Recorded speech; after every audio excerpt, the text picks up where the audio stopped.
Good morning. Thanks, Bettina. Very happy to have you, Atul. And of course, we're going to dive right into our three questions, but let me give a brief introduction. Atul, you are the head of the Business Services India Operations, member of the India Leadership Team and the GDN Management Team. And you are also responsible for all business service centers in India, and you head the global portfolio of Capgemini's captive services as Vice President and Head of Business Services India and CBS. Welcome, Atul. Thank you very much, Bettina. I think that was a very, very embarrassing introduction, but thank you.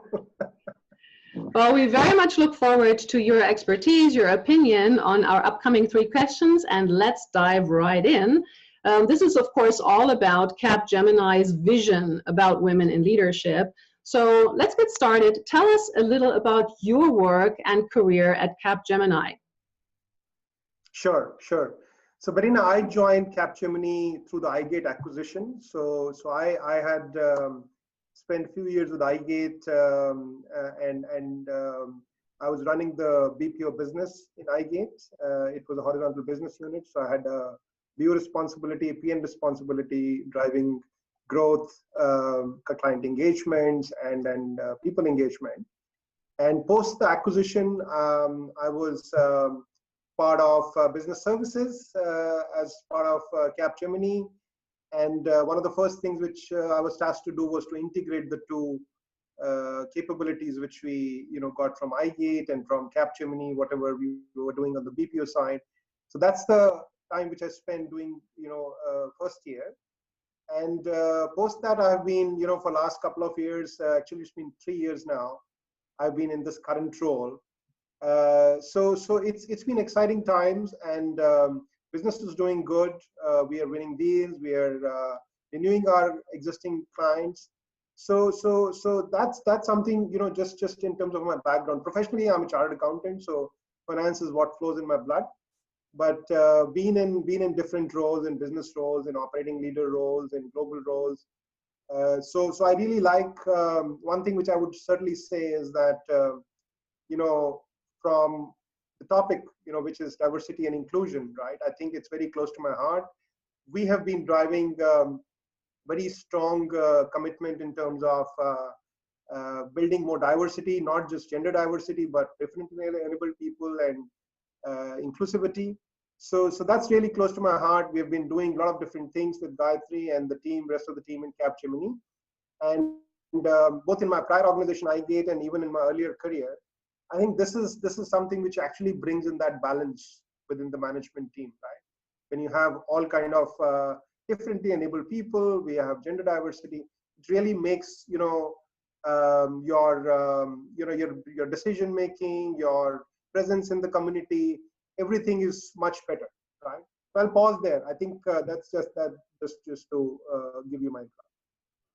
Great. Thank you so much for sharing your expertise and your background. Very exciting.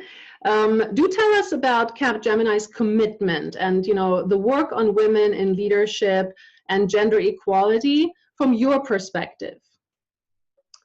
So Capgemini is, as you know, we're about 200,000 people, and if I remember correctly, I think in India, where almost half the Capgemini is in India, right? 100,000 plus people are in India.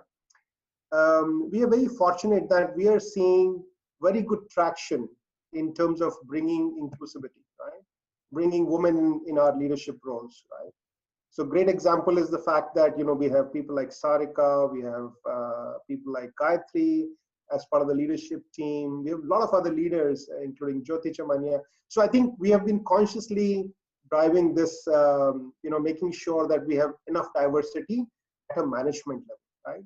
In fact, for business services, my ex-boss and my ex-CEO, she has now gone into a different role, was Aruna Jayanti, right? So she was one of the top 10 CEOs in India, very highly respected in the industry.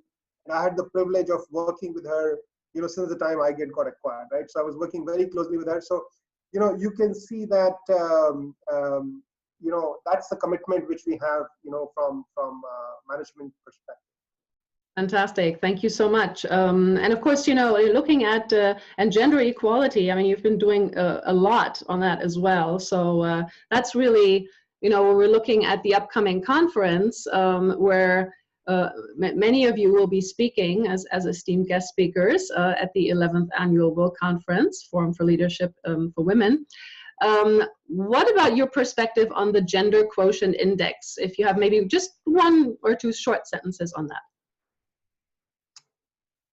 See, I think it's very important to have, you know, some metrics, right? You want to improve something, you have to have a metric, right? And within Capgemini, I think I'm very proud to say that, you know, we have defined metrics at that level, right? We want to measure that change which is happening in the diversity. So from that perspective, I think at a CXO level, we have those KPIs defined.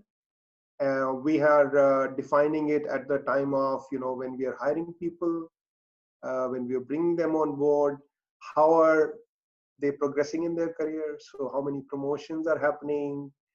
And again, you know, we are equal opportunity employer, right? And we want to continue to be in that space, but at the same time, we want to make sure that we are bringing enough opportunities for differently enabled people, for gender, and make sure that mix is getting better and better. So that's what we are doing on the GQI. Excellent. Good. Thank you so much for your perspective, your insights. We very much welcome that. Atul Kulshreshtha, again, Vice President, Head of Business Services India and CVS. It was a real pleasure to have you as our interview guest. And to all of our audience, of course, as a reminder, there is the upcoming 11th Annual WIL Conference for Women in Leadership on December 10th. And more information on that at the end of this video. Atul, thank you very much for sharing your time and your insights with us today. Thank you very much.